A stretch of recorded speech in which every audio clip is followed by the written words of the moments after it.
silently with the marginalized. It is, as Bhatia said so well, a public statement at a time when a public statement is what is required. Because public statements of this kind, or of any kind, have somehow disappeared from our public life. You see a statement here and there, and I was in my reckoning, the first big public statement was the strike of the FTI students, who said, and I've always said that history will show that that was the spark that actually lit everything, that started everything, because that strike was for 139 days, and it was not for a college reason alone, it was for a matter of principle. And so to me that was it. Now you can turn around, and several people have turned around and said, you know, conspiracy, etc. But that started award boxy, that started so many other things. These are symbolic acts which history will show carried a lot of weight, carried a lot of gravitas and meaning. When we look back on what happened 30 or 40 years ago, a few people here may have actually been there and experienced it. These were the small sparks that actually created eventually the fire that went on to make a difference. So, public statements are what are required, and this is a public statement, but it's based on love. Rahmane Mohabbat. He is not saying, I'm going to go and try to rouse people, I'm going to just try to go and tell them that what is happening requires love as an antidote, but also that the people who are affected, like the victims of, the families of the victims of the lynch mobs, they need the soothing touch. So it's a public statement of a very different kind, of a very much needed kind. So that is the overall framework. Human rights can be approached in very different ways, and that is the overall framework that us, after having worked at grassroots level, has undertaken. And so I felt that I should participate and speak about one aspect of what is going on, and that is freedom of the press. Now I must tell you that when I accepted this invitation, the last big thing that had happened was the unfortunate and brutal public killing of assassination really of Gauri Lanke, somebody whom I knew and admired, and in fact I have just edited a copy about a month before that. So that was it. And that to me, and I have written, so many others have written, that to me is a major inflection point of various kinds, because I got the impression that people had then started saying things like, this is just too much. Because Gauri Lanke was somebody who was known, whose message was going out repeatedly, and most importantly, if you understand, Gauri Lanke's message was going out to the leaders of Karnataka in their language. And that made her doubly sinister and dangerous in the eyes of the people who finally got her. That she was not some disconnected, I am not someone who will use words like deracinated or elitist, but certainly writing in Kannada for a Kannada audience carries a lot more weight. And just I thought that I would speak about the language, about language journalism and how that makes a difference. That was my original plan. But since then, and I don't want to draw attention to myself, but since then a new dimension has emerged in my and my colleagues' life in the last few days. And I think that is also part of a larger pattern. So I have somewhat refashioned my speech. I presume most people know what I'm talking about, but I will mention it in detail subsequently. So I figured that what I should do is, if the subject like is India a safe place for journalists? And I see a lot of my journalist friends here sitting here, and I must tell you honestly, this is not a subject of a seminar we have discussed for a very long time. I don't think anybody, either in the press club informally or at seminars, discuss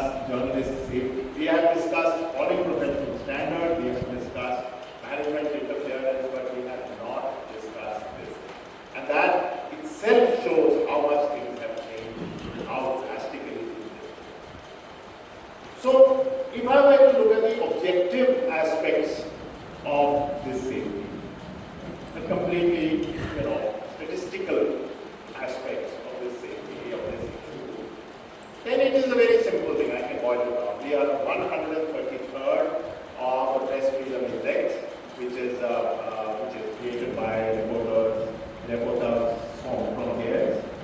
We are, I was just doing some numbers and I found out that 62 journalists have been killed in the last 25 years. And that does not tell you about the numbers who may not have been reported or maybe injured or maybe seriously previously wounded. And there are many countries who are ahead of us in this case, including Nepal. Countries which we otherwise look down upon as small countries in which press freedom is not such a big issue. And quite honestly, we are proud of the press freedom we have in this country, but again, to be brutally frank, step out of your comfort zone and you will see that it is not as sanguinary as it appears.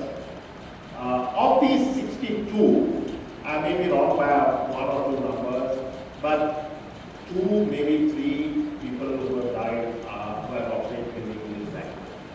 The rest are from the smaller, or let's say non-English newspapers. In the last 4 or 5 years, there have been many other cases. There was one case of a journalist being burnt alive. His family was honored by the press club a couple of years ago. And 15 years ago, there was a case of Chhatrapati who was killed and allegedly at the behest of Ram Nahi. So there have been many others. So that is the numerical, statistical, objective way of looking at safety. But what does the journalist want most of all? Most of all, we want the security of knowing that we can go about our job, collect our facts from wherever, from official, unofficial sources, and then get them across to our organizations which then reach the reader. That's the compact between me and my reader, my viewer. So, for that to happen, you need a set of, you need some situation. It may not be ideal, but you need a certain set of circumstances. And that is now in grievous danger. And I'm afraid that the enemy, for the most part, is within. So I can easily stand here and say, this government putting a lot of pressure. But let me give you again the example of what happened just a few days ago. And I've argued that this has shown something which now has become great. On Sunday last, when our website carried a news story about the son of a political leader whose business numbers were looking somewhat, came under the general thing of Achille. That's the best I can say. I'm afraid I'm not at liberty to talk too much about this story or the case, but his business thrived. And it thrived so much that it should be a case study for our future times. When that happened, this happened on a Sunday. In the digital world, Sundays are usually considered weekdays, not very this. Because a lot of people go online and do social media stuff in their offices. Because why waste a Sunday doing that? So they all are in the offices, so we think that we better reach our best stories to them on those days. And this happened at about 10:15 in the morning on a Sunday. By 12 o'clock, it had become a rage. It had gone viral, as they say. And later in the day, Congress had a press conference. Day after that, the BJP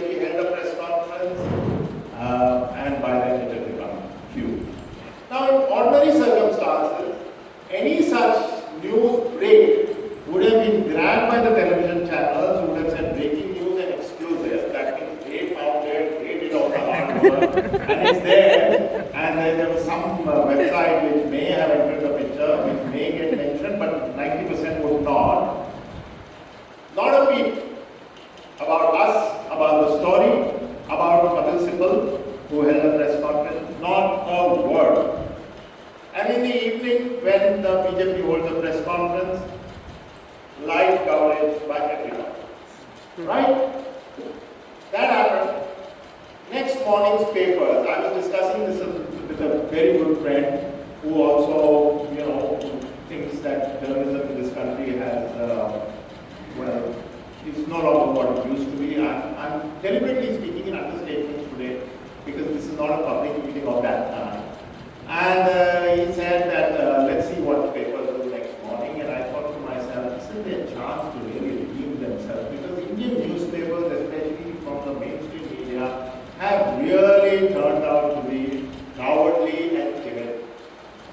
And lo and behold, next day, again the same underplay of a story that by then was a major political scandal. And that really brought home to us, to practitioners of the profession, that the danger to Indian journalism is Indian journalism safe. Are Indian journalists safe? The danger to journalism is, a lot of the danger to journalism is from within, is from management. The management assume that they will get a phone call. Often there is no phone call. The management assume that it's best not to prod the dragon. The management assume that it's better to be safe than sorry.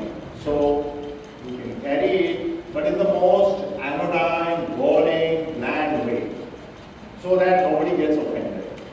And yet we know, within and outside the profession, that the government still tends to get offended with a lot more, because if you give a bully an inch, that bully will take your home eventually, and that's what is happening.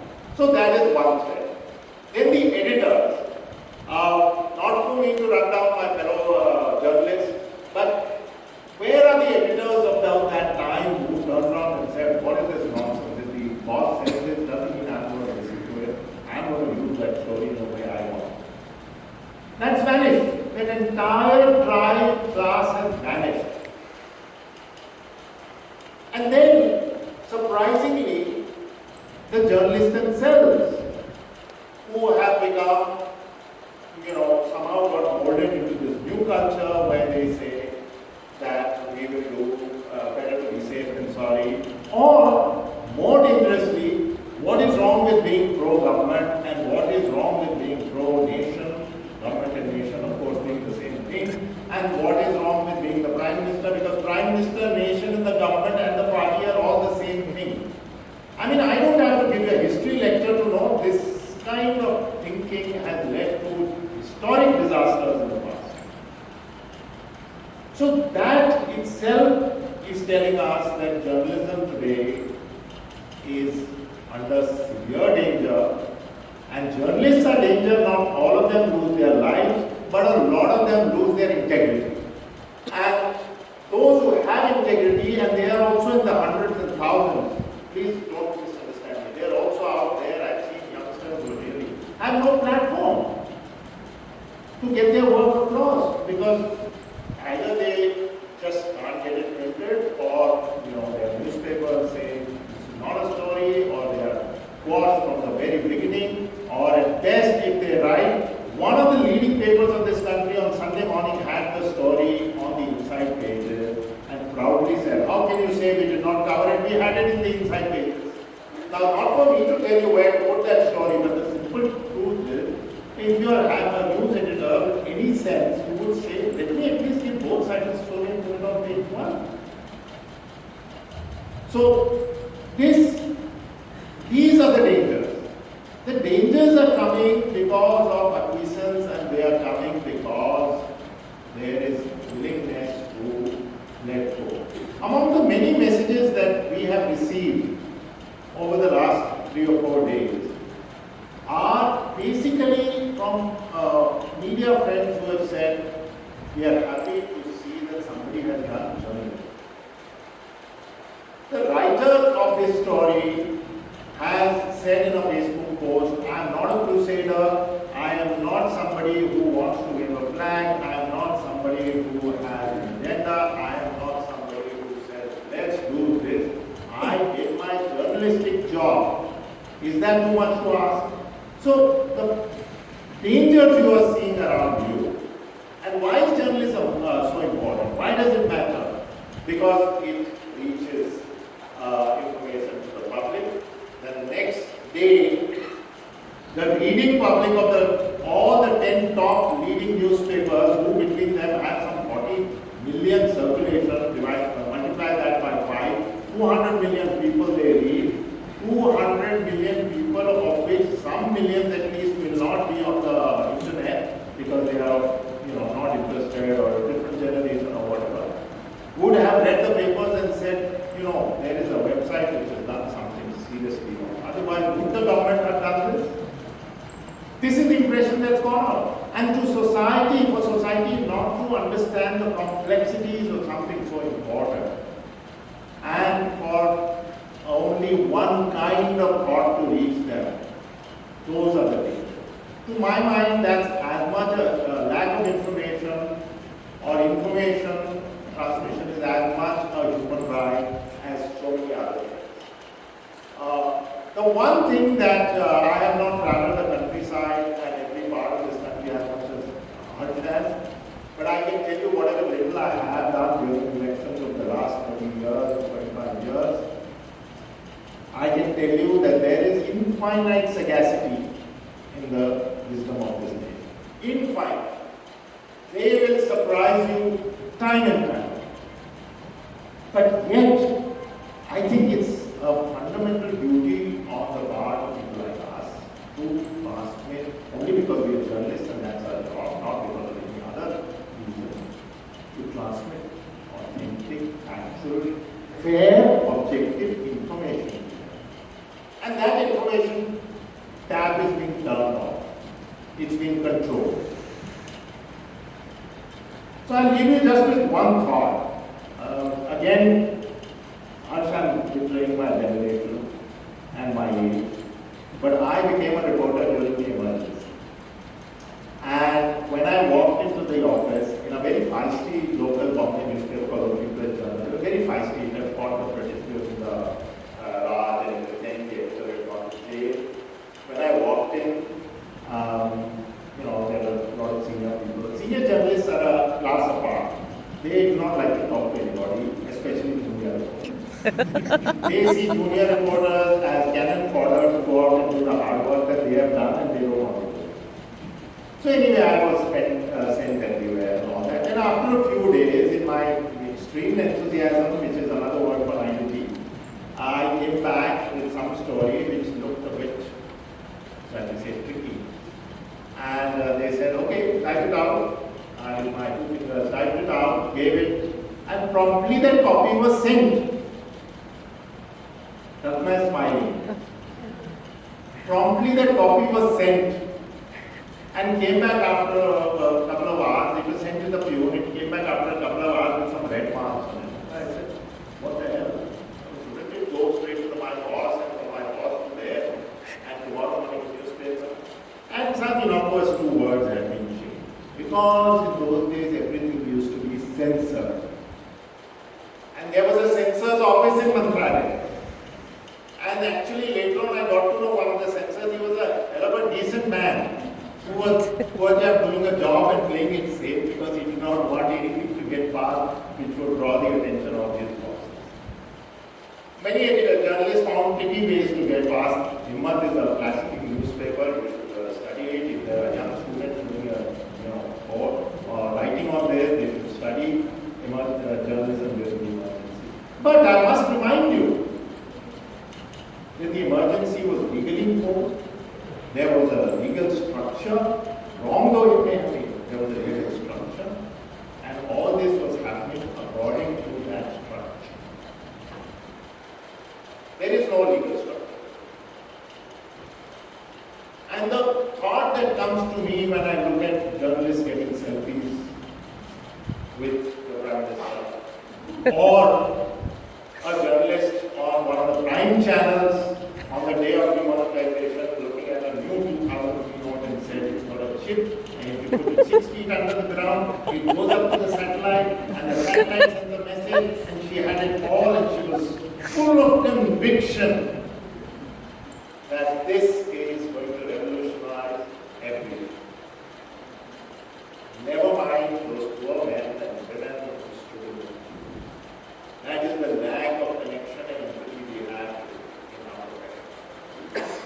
there is no emergency.